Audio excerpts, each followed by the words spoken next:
गुफा के अंदर बहू की ठंडी रसोई और खेती। अरे वाह, यही है ना हमारा गांव, कितना सुंदर है। सुंदर तो है पीहू, लेकिन बाहर का टेम्परेचर देखा है? 45 डिग्री चल रहा है। तो क्या हुआ, गर्मी तो शहर में भी होती है, वहाँ एसी है, यहाँ हवा है। हाँ, वो हवा जो खुद जल रही है। प्रेम की बात में कोई झूठ नहीं था। मई के इस खौफनाक महीने में सूरज जैसे आसमान से आग के गोले बरसा रहा था। बाहर का सुंदर गांव अब सूखा और बेजान दिख रहा है। खेतों में दरारें पड़ चुकी हैं, पेड़ों के पत्ते झुलस गए थे और गर्म हवाएं पूरे माहौल को और डरावना बना रही थी।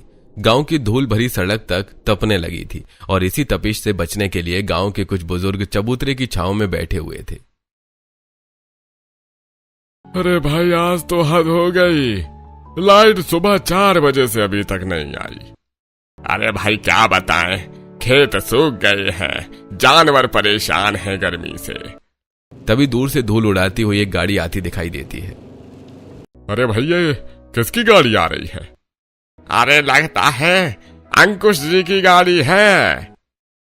तभी गाड़ी रुकती है और अंकुश जी नीचे उतरते हैं। चबूतरे पर बैठे लोग उठे और उनसे मिलने के लिए आगे आए। अरे अंकुश, हाँ गए आप लोग, पर इस महीने, इस गर्मी में?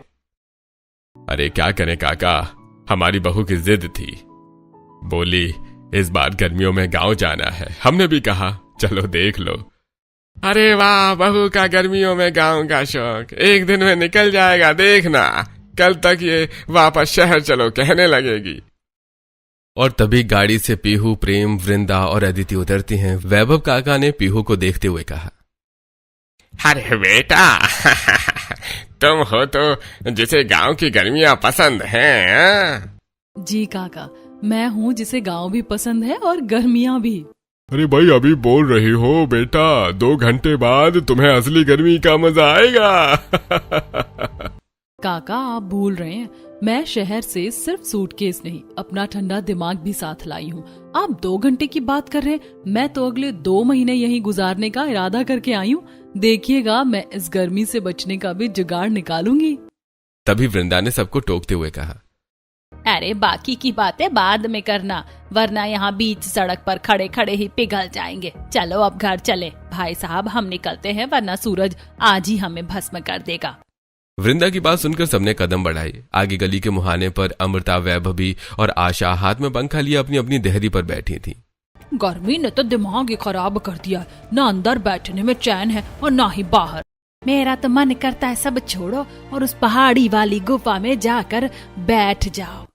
हाय दैया, ना गुफा का तो नाम मत लो। पता चला ठंडक के चक्कर में वहाँ गृहस्थी बसाने गई और खुद ही डरावनी कहानी बन गई। मजाक छोड़ो, पर इस गुफा में ठंडक तो वाकई में है, लेकिन क्या फायदा इसी ठंडक का, अब तो वहाँ कोई जाता भी नहीं। आशा चाची की बात अभी पूरी भी नहीं हुई थी कि तभी वृंदा अपने परिवार के साथ वहां से गुजरी। उन्हें देखते ही सभी लोग अपनी बातें छोड़कर उनसे मिलने लगे। अरे वृंदा जी, आप लोग भी गांव ऐसी तपती गर्मी में आए हैं, देखिए ना, गर्मी ने तो सबका बुरा हाल कर रखा है। गर्मी तो बहुत है, लेकिन हमारी बहू का गांव आने का बड़ा मन था, इसीलिए हम सब चले आए। अच्छा, तो बहू जी को गांव की गर्मी पसंद है। बेटा अभी तो पैर जमीन पर रखे हैं, एक दिन में सारी गर्मी समझ आ जाएगी। सभी की बातें सुनकर पीहू से रहा नहीं गया। उसने अमृता को तुरंत जवाब दिया, जी चाची, समझ आ भी गई, इसीलिए तो आई हूँ। सुना है यहाँ की गर्मी दिमाग की बत्ती जला देती है, तो सोचा मैं भी अपना थोड़ा सा टैलेंट यहीं आजमा लूं। पीहू का ये करारा और मजेदार जवाब सुनकर अमृता का मुंह खुला का खुला रह गया।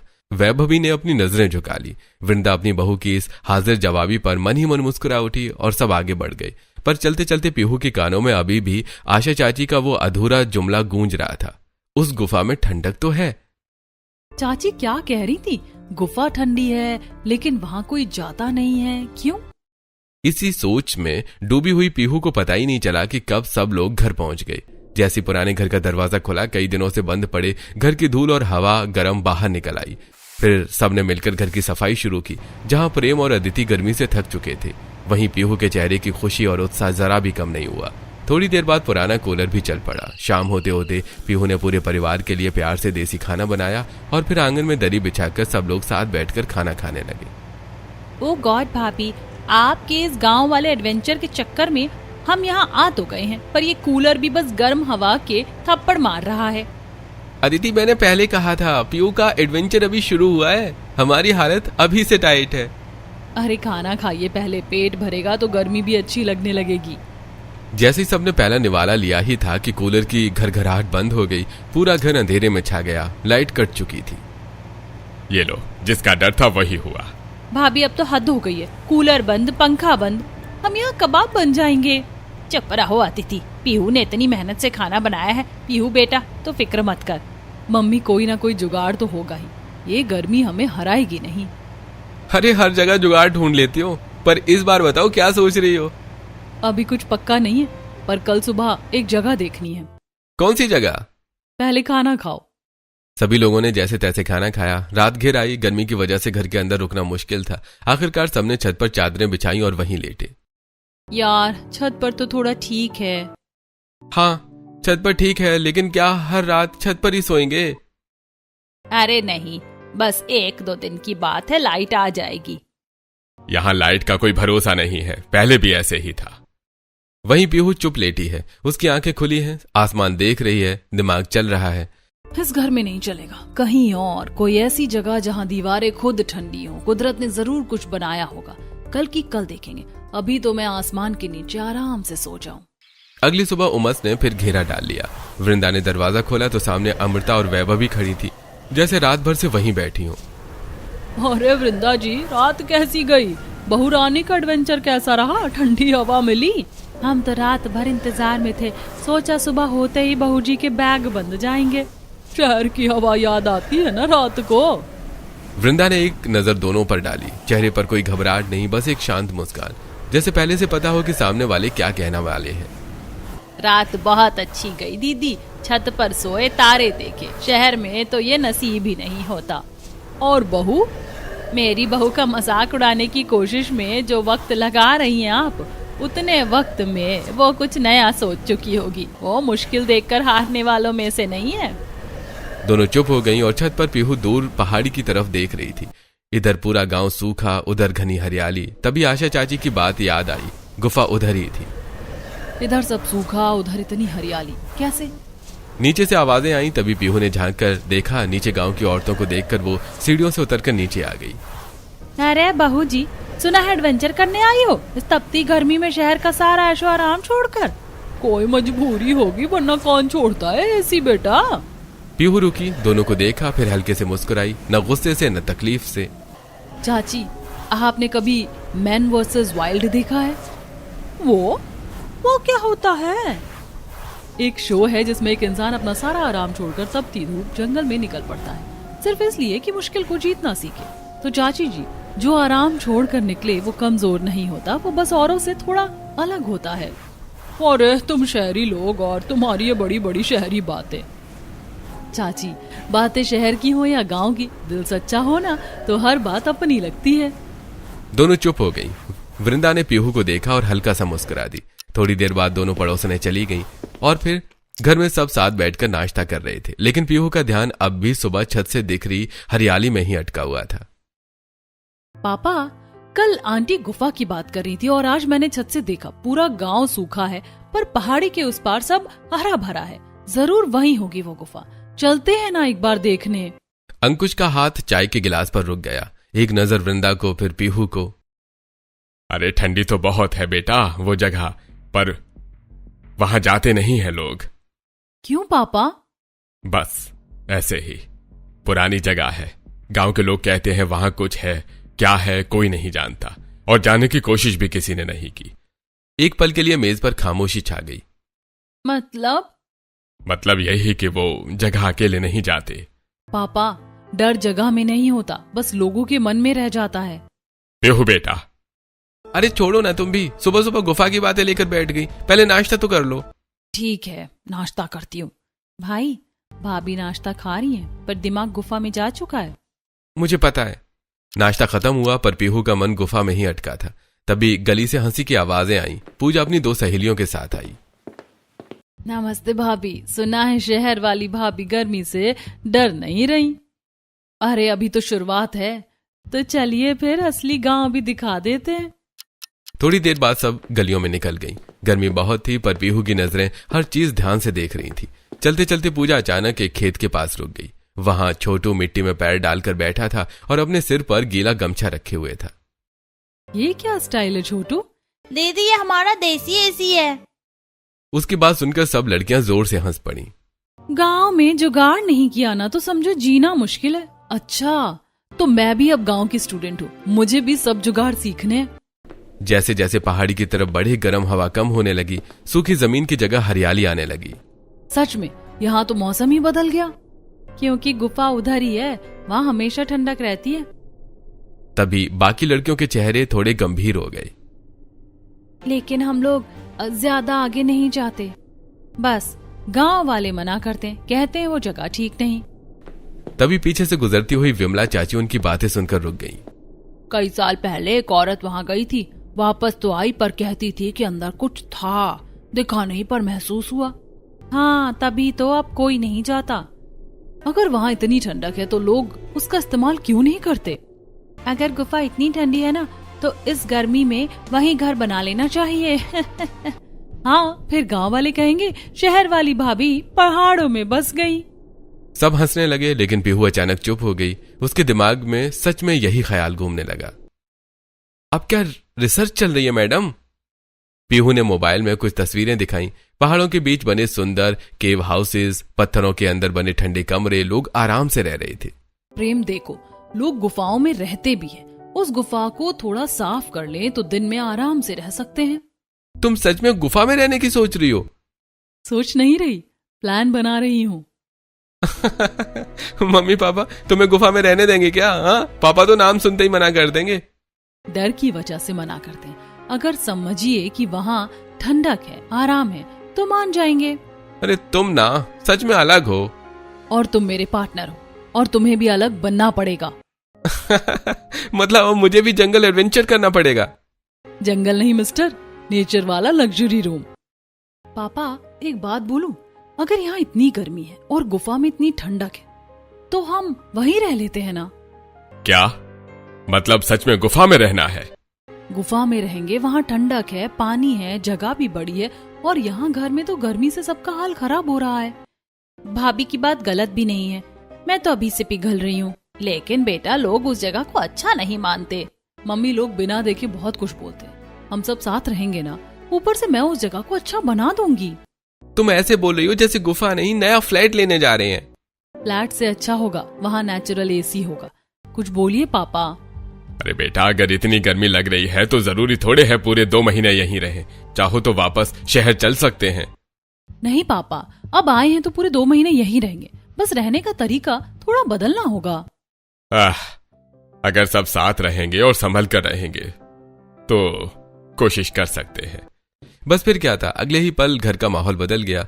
डर आधा था और एक्साइटमेंट दोगुनी। सुबह सुबह पूरा घर ऐसे तैयारी करने लगा जैसे कहीं लंबी पिकनिक पर जा रहा हो। पीहू कभी बर्तन बांधती, कभी चादरें। उसने एक बड़ा टोकरी निकाली और उसमें मसाले, आटा, दाल और सब्जियां रखने लगी। अरे तुम तो इतनी तैयारी कर रहे हो जैसे सारी जिंदगी वहीं रहने जा रही हो। रहने ही तो जा रहे हैं मिस्टर, गुफा में पहली ठंडी रसोई भी बनेगी। फिर पीहू ने चुपके से कुछ छोटे पैकेट भी बैग में रख दिए। ये क्या है? सब्जियों के बीज। ये सच में गुफा में खेती भी करेंगी? जहाँ हरियाली है वहाँ कुछ ना कुछ उगता जरूर है। भाभी, वहाँ सच में कुछ निकला तो तेरे भाई को आगे कर देंगे। वाह, मतलब भूत आया तो सबसे पहले मैं? भाई डर मत, मेरी भाभी है ना, वो भूत को भी काम पर लगा देंगी। अदिति की बात सुनकर सब हंस पड़े, यहाँ तक कि अंकुश भी मुस्कुरा दिया। पीहू बेटा, तू गुफा में रहने जा रही है या पूरा घर शिफ्ट कर रही है? मम्मी, गर्मी से बचना है तो सेटअप भी बढ़िया होना चाहिए। थोड़ी देर बाद जब सब लोग इतना सामान लेकर गुफा की तरफ निकलने लगे तो पूरे गांव की नजर उन्हीं पर टिक गई। ये लोग सच में गुफा में रहने जा रहे हैं क्या? शहर वालों को भी ना गर्मी ने पूरा पागल कर दिया है, पर लड़की में हिम्मत तो है, सब सोचते हैं, करने कोई नहीं जाता। अरे अगर सच में वहाँ ठंडक निकली ना तो पूरा गांव बाद में इन्हीं के पीछे जाएगा। उधर पीहू बिना किसी की बात को बुरा माने आगे बढ़ती रही। उसके चेहरे पर डर नहीं, अजीब सा उत्साह था। जो लोग नई चीज से डरते हैं ना, वो पहले हंसते ही हैं। और अगर गुफा में भूत मिला तो? तो उसे भी बोल दूंगी इतनी गर्मी में डराने से पहले पंखा जल दे। उसकी बात सुनकर सब हंस पड़े और इसी हंसी मजाक के बीच पूरा परिवार पहाड़ी की तरफ बढ़ने लगा। जैसे जैसे परिवार पहाड़ी के पास पहुंचा, गर्म हवा धीरे धीरे ठंडी होने लगी। सूखी जमीन की जगह हरियाली दिखाई देने लगी। बड़े बड़े पेड़ों की छांव और ठंडी हवा ने सबको हैरान कर दिया। भाभी, आते टाइम सब लोग ऐसी बातें बोल रहे थे कि मेरा तो अभी भी डर नहीं जा रहा। पिंकी ने तो कहा था जो भी यहाँ गया वो वापस ठीक हालत में नहीं आया। तभी सबकी नजर सामने पड़ी, पहाड़ के बीच बनी बड़ी पत्थरों वाली गुफा पर। उसके पास ही साफ पानी का झरना बह रहा था। ठंडी हवा सीधे वहीं से आ रही थी। अरे यहाँ तो सच में इतनी ठंडक है। लेकिन जहां बाकी सब लोग संभल संभल कर कदम रख रहे थे, वहीं पीहू किसी छोटे बच्चे की तरह हर चीज देखकर खुश हो रही थी। वाह, ये पत्थर देखो कितने ठंडे हैं। वो कभी दीवार छूती, कभी ऊपर बनी पत्थरों की छत को देखती। और देखो ना, गुफा का मुंह भी कितना बंद है। यहाँ कोई जानवर आसानी से आ ही नहीं सकता। अरे बात तो सही कह रही है, जगह काफी सुरक्षित लग रही है। तभी पीहू की नजर गुफा के एक कोने पर पड़ी। वहां कुछ पुराने लकड़ी के टुकड़े और पत्थरों की बनी जगह थी। मुझे ना सच में लग रहा है यहाँ पहले कोई रहता था। फिर अचानक वो नीचे बैठ गई और मिट्टी हाथ में लेकर देखने लगी। अब क्या चेक कर रही हो मैडम? ये मिट्टी देखो कितनी अच्छी है। मैं ना यहाँ खेती भी कर सकती हूँ, इसीलिए अपने वेजिटेबल सीड्स लाई थी। भाभी, यहाँ लोग डर के मारे कांप रहे हैं और आप खेती प्लान कर रही हो। अरे डरने से अच्छा टमाटर उगा लो। ठीक है भाभी, मान लिया जगह अच्छी है, लेकिन यहाँ रहेंगे कैसे? हाँ मैडम, होटल की बुकिंग तो दिख नहीं रही। जब मैं आप सबको यहाँ तक लेकर आ सकती हूँ तो जुगाड़ भी कर लूंगी। बस एक शर्त है, यहाँ सबको मेरी टीम बनना पड़ेगा, सबको काम करना पड़ेगा। मैं तो पहले ही बता रही हूँ, मैं सिर्फ सुपरविजन दूंगी। वाह, काम बहू करे और मैडम ऊपर से ऑर्डर देंगी। बोलो बेटा, क्या करना है, हम तैयार हैं। बस फिर क्या था, पीहू की आंखों में वो चमक आ गई जो तब आती है जब उसका दिमाग किसी काम पर लग जाए। वो गुफा के अंदर गई और हर कोना, हर पत्थर, हर दरार को ध्यान से देखने लगी, जैसे कोई आर्किटेक्ट खाली जमीन देखता है और उसमें घर देखता है। और एक कोना देखकर उसका जोश और बढ़ गया। यहाँ रसोई बनेगी। अरे मम्मी, आपकी बहू तो गुफा में ठंडी रसोई बनाने जा रही है। उड़ा लो मजाक प्रेम, लेकिन जब रसोई बनकर तैयार होगी ना, तब तुम वही करोगे जो हर बार करते हो। पहले मुंह बनाओ, फिर खाओ, फिर कहो वाह यार। पीहू ने इधर उधर बिखरे नुकीले और सपाट पत्थरों को देखा। उसने बिना देर किए जमीन से भारी पत्थरों को उठाना और सलीके से जमाना शुरू किया। सबसे नीचे 4 मजबूत पत्थर बेस की तरह रखे, फिर उनके ऊपर एक चौड़ा और सपाट पत्थर कुछ इस तरह फिट किया कि बर्तन रखने की जगह बिल्कुल बराबर हो जाए। बीच में हवा के आने जाने का रास्ता छोड़ा और देखते ही देखते बिना ईंट या सीमेंट के पत्थरों का एक बेहतरीन देसी चूल्हा तैयार हो गया। लीजिए मम्मी, हमारा स्नो किचन तैयार है। अब इस चूल्हे से आग तो निकलेगी, पर दीवारों की ठंडक चेहरे पर पसीना नहीं आने देगी। अरे वाह पीहू बेटा, तूने तो पत्थरों को भी काम पर लगा दिया। ये तो बिल्कुल शहर के मॉडर्न किचन जैसा प्लेटफॉर्म बन गया। पत्थरों का चूल्हा तो ठीक है, पर धुआं? पीहू एक पीवीसी पाइप की तरफ इशारा करते हुए कहा। देखिए, ये पीवीसी पाइप प्रेम जो मैं अपने साथ लेकर आई थी। ये पाइप गुफा की उस छोटी सी दरार से बाहर निकलेगा, सारा धुआं बाहर और सारी ठंडक अंदर। इसे कहते हैं इंजीनियर बहू का देसी जुगाड़। भाभी, आपको ये सब आता भी है? यूट्यूब और मम्मी दोनों से सीखा है। और थोड़ा क्रेडिट अपनी इस मम्मी को भी दे दो बेटा। थोड़ा क्या, सारा क्रेडिट आपको ही जाता है मेरी प्यारी मम्मी जी। चूल्हा बना तो पीहू ने गुफा का पूरा कोना देखा, थोड़ी देर रुकी, फिर मुंह बना लिया। नहीं, ऐसे तो बिल्कुल अनऑर्गेनाइज लग रहा है। अरे मैडम, ये गुफा है, 2 BHK फ्लैट नहीं है। क्या हुआ, गुफा भी सुंदर लग सकती है। चलो कुछ लकड़ियां और बड़े पत्थर लेकर आओ। पापा, ये शुरू हो गई। अरे लो, तो चलो बेटा, जब बहू ने ठान लिया है तो पूरा तो करना पड़ेगा। प्रेम और अंकुश बाहर से लकड़ियां और पत्थर लाने लगे। उधर पीहू और वृंदा ने मिलकर गुफा की दीवार के साथ छोटी छोटी शेल्फ जैसी जगह बनाई, पत्थर जमाकर एक के ऊपर एक। देखते ही देखते मसालों के डिब्बे एक तरफ सज गए, बर्तन दूसरी तरफ। चूल्हे के ऊपर लकड़ी की पतली टहनियों से एक छोटा सा स्टैंड भी बन गया। अरे वाह, ये तो सच में रसोई जैसी लगने लगी। भाभी, आपने गुफा को किचन में बदल दिया। अभी तो शुरुआत है मैडम।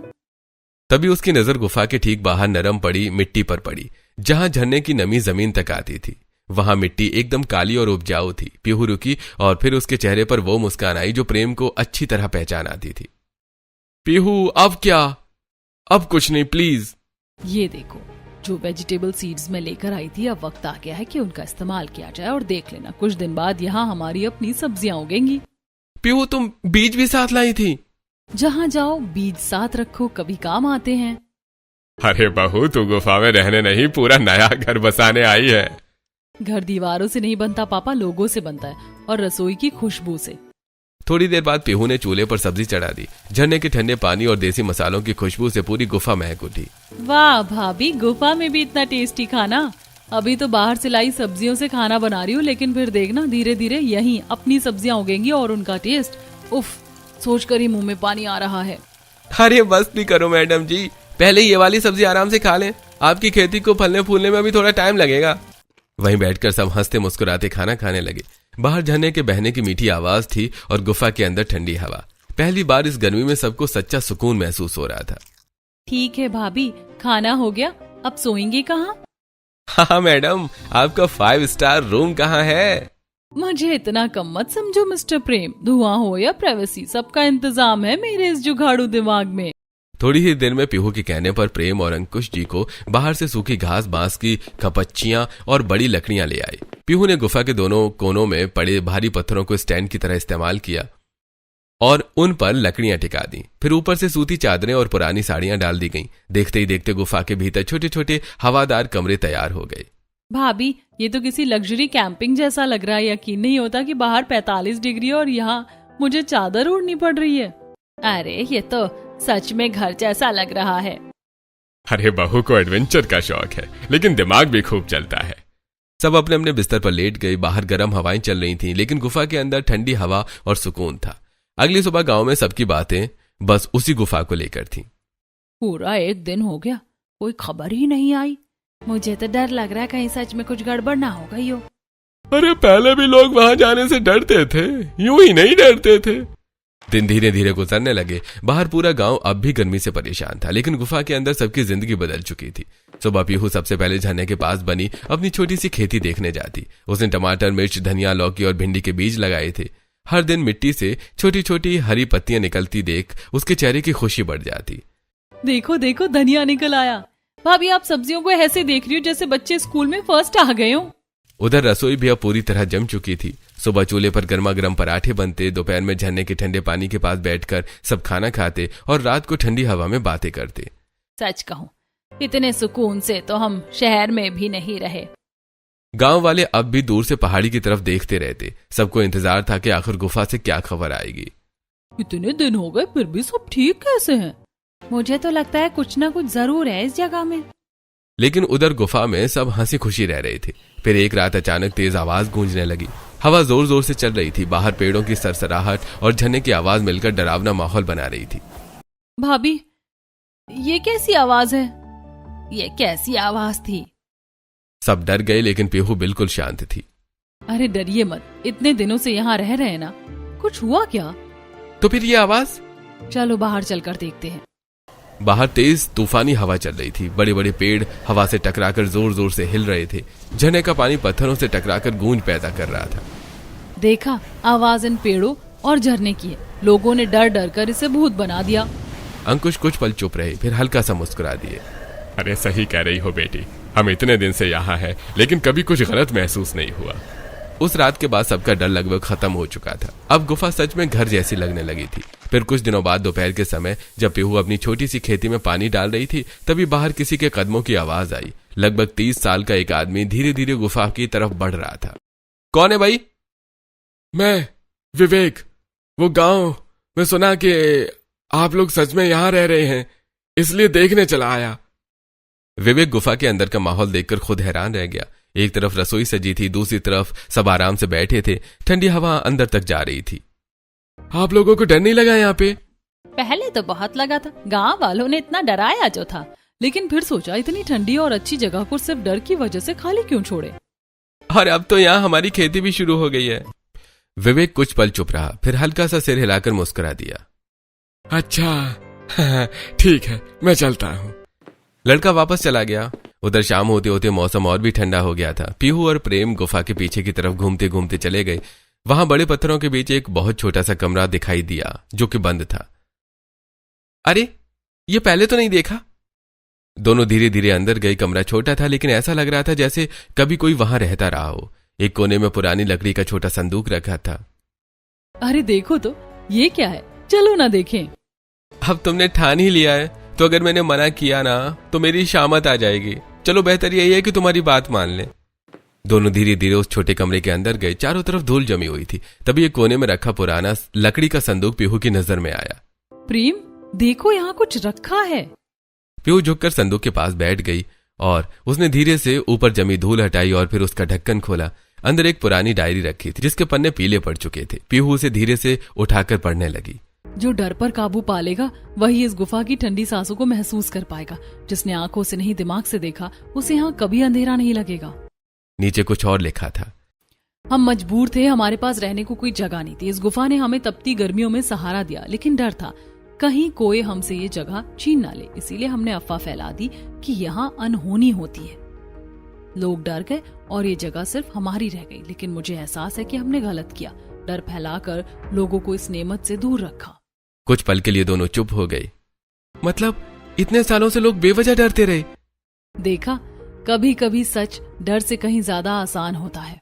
दोनों तुरंत बाहर आए और सबको डायरी के बारे में बताया। अच्छा, ओह, तो ये बात थी। लोग इतने सालों से इस जगह से डरते रहे और मैं तो पहले दिन से ही भूत ढूंढ रही थी। तभी अगले दिन विवेक फिर गुफा में आया। इस बार उसके चेहरे पर झिझक थी। मुझे आप सबसे कुछ कहना है, कल कह नहीं पाया था।